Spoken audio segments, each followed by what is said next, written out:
आवारा तेल ला भीतरी ले रेंदा बारे तोरी बहन के गाड़ी में गरम गरम पकौड़ी पेलो बा का बात करी सा ना भइलो गाना के भाव सुन तरलो आवा राजा तेल ला भीतरी रे रेल द अरे सर भैया ध के पेल ना भौजी के कैनल में हक देबो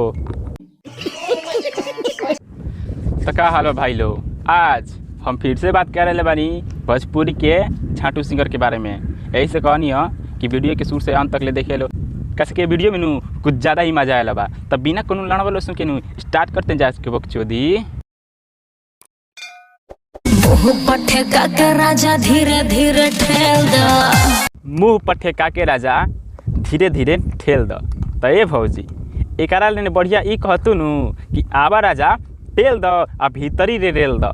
ई सुन के बड़ा बढ़िया लगे। तार बहन के गाड़ी में बैगन पेलो गाना गावत लो खाली भौजी के देख लो कितना बढ़िया पोजीशन बनेले बिया। तो ये भौजी हम मुँह पर ले जाके धीरे धीरे ठेलम ना ध के पेल दम नु तो तार बहन चलाने पर चिरुक देबू। कहतानी प्यार से डरो जनी यार से दर्द ज्यादा होई दवा लाई देम बाजार से। कहतानी प्यार से डरो जनी यार से दर्द यदि होई तो दवा लाई देम बाजार से। तो ए भैया जी एगो अपना ला दवा ला दी हो जब हमार दिमाग खराब होई नु तो ध के पेल देम नु तो दवाइया कामे आई। बोल द तू सारी तनी अपना हो डर। अरे सारे भैया बा मतलब तू साड़ी खोल के करल का चाहता रहो तनी हमरो के बताओ तो। मजा भरपूर द पलंग भले दूर द। ए तारा बहन के गाड़ी में गिरवच के पता पेलो गाना गावत लो ना भइलो गाना के भाव सुनता रहो मजा भरपूर द पलंग धक के तूर द। तो ये भौजी भोसड़ी वाली पलंगवा जब टूट जाई तो तार मौसा दी पलंगवा कि मरबू आ मजा भरपूर द आ गाना धके भाग तोर पहुँचो दो। जात नइखे भीतर बरियारी धके हुर द। जात नइखे भीतरी बरियाई धके हुर द। अरे सारे कैमरा में साइकिल और एकर बहिंचो ध के हुरल बरियाई एकर बहिंचो बरियाई हुरे के ध के हुर दे तार बहिंचो दो तलान सट के बानर हो जीबू। हॉट हॉट सीन देखी बिगड़ता मूड। अरे मर्दवा जब मुंड बिगड़ता तो जाके हैंड पंपवा नहीं हिला लेवे के लान सटे कहता रह कि मुंड बिगड़ता। जंघवा पर तिल बा ढोढ़िया में बिल बा।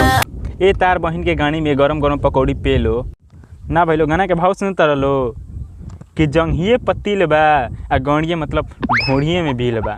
तो ये भौजी अगर हमार दिमाग खराब हो गई नू तो कहाँ कहाँ बिल करम अभी पतो ना चली। यही से कहतनी कि झाट के बकचोदी मत कर हमें लगे ना तो ध के रेल देम नू तो दिल्ली रेफर हो जीबू।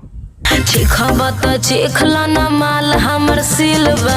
का बात करतरिस भौजी माल सील बा हम तो विश्वास नहीं कर सकत।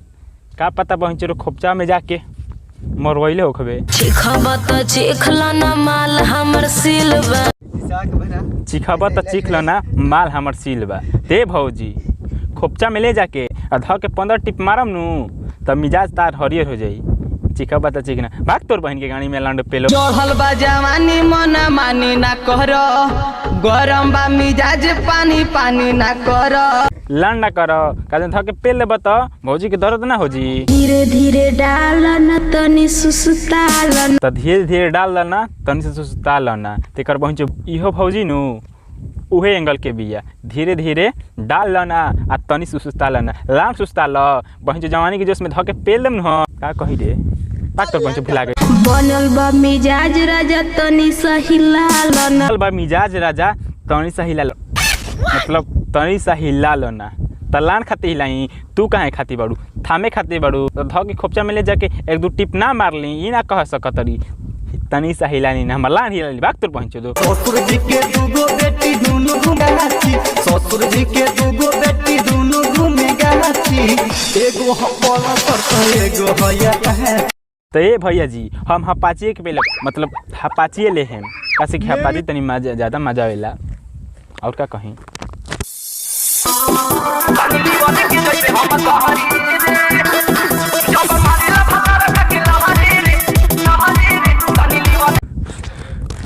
अरे तोर बहन चोर भौजी ऐसे मन देखाव तो ऐसे देखेबे नु ध के पेल देम नु तो गणिया ककरी नियर फाट जाई।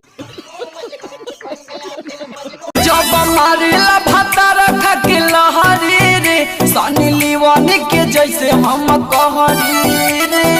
जब मारेला भतार खा के लहरी हो, सनी लिबनी के जैसे हम कहरी हो।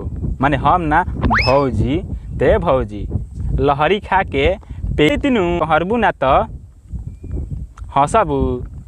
हम खा के मार देम नु तो तार पहुँचे 10 दिन तक ले उठेले ना जाई। ऐसे कहत नहीं कि हमारे लगे लांट के बकचोदी मत करना। जो जोबन के पकड़ेला इतना सारा बड़ा मौक बारे भौजी। हमार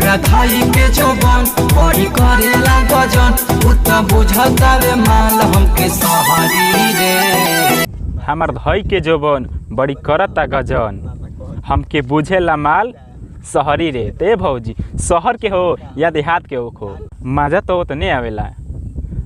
तो हम देहात आ शहरी ना देखम, ध के पेल देम नु तो तार बहिन राशि चल जेबू। ऐसे कहता नहीं कि हम लगे झाँट के बकचोदी मत कर, ना तो यदि हमार दिमाग खराब हो तो सनी लिबनी का मियाँ खलीफा के याद दिलवा दे।